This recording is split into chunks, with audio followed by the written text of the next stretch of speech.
Sure. I mean, I think one issue that you could sort of see where a campaign was designed around the issue of women as consumers was the lingerie campaign, which happened several years ago, in which Saudi women, campaigned on the fact that lingerie stores were hiring men and not women because of the issue of segregation. So because they would have to close off the store to male consumers if there was a female staff member serving, which meant that women couldn't buy lingerie unless it was a closed store. So most stores were not hiring men, were not hiring women. And then there was a decree because it was a very weird, didn't make any sense kind of logic to the whole thing. And in the end, they did sort of, concede to that and then insisted that, lingerie shops should actually hire women instead, and that will be a way. And so that's actually a good kind of link between the Saudi woman as a consumer, the Saudi woman as the worker as well, and how it fits in between like the sex segregation and how it sort of meets them there.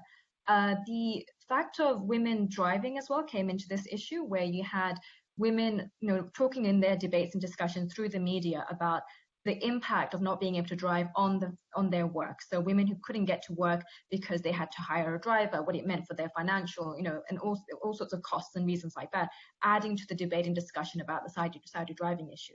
Now, at this point, the Saudi driving issue is a managed issue, right? So this is another unprecedented part of the whole package of what's going on. We've had women's rights has always been at least one area where you could discuss things, as in political reforms. You are not talking about political reforms in Saudi local papers, but women's rights you are, right? And you had prominent voices of women's rights defenders who were able to write opinion pieces, talk about their issues as well, and with local Saudi women talking about this as well. It's going to be very difficult to work out whether you can do this anymore. Can you talk about prominent issues where you have very specific, dissenting voices or people are talking about certain things if, the state is basically saying that those who have been championing these issues have been arrested, are now facing 20 years in prison because of the fact that they were campaigning against this issue and they were, vocal about it. The other big issues, of course, they're really stifling the debate. They're making it quite clear that we want to manage this discussion, and therefore you can't have this discussion at home. And so that's the other big issue. I just want to reflect this a little bit quickly as well to the international community as well, which Hala sort of picked up on before. One of the biggest issues that I've always had a problem with working on Saudi Arabia is, we know that Saudi Arabia is a very, very powerful country, and it is very difficult to get diplomats and other countries to really speak out on Saudi Arabia.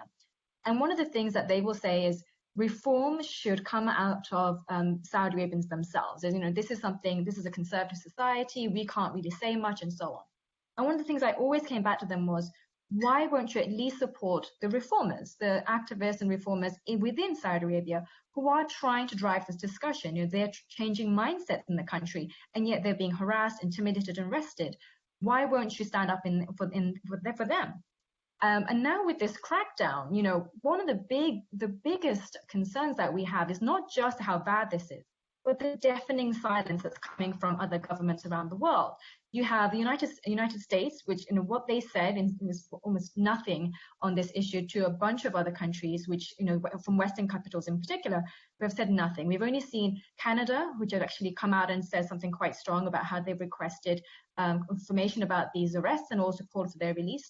And Norway has just also said that they have raised concerns about the arrests of the activists as well. But other than them, we have heard nothing from capitals around the world who went around, who shook Mohammed bin Salman's hand, who touted him as a reformer, congratulated him, congratulated women for the driving ban, car companies, for instance, who have been talking about, who have campaigns around the activism of driving bans as well.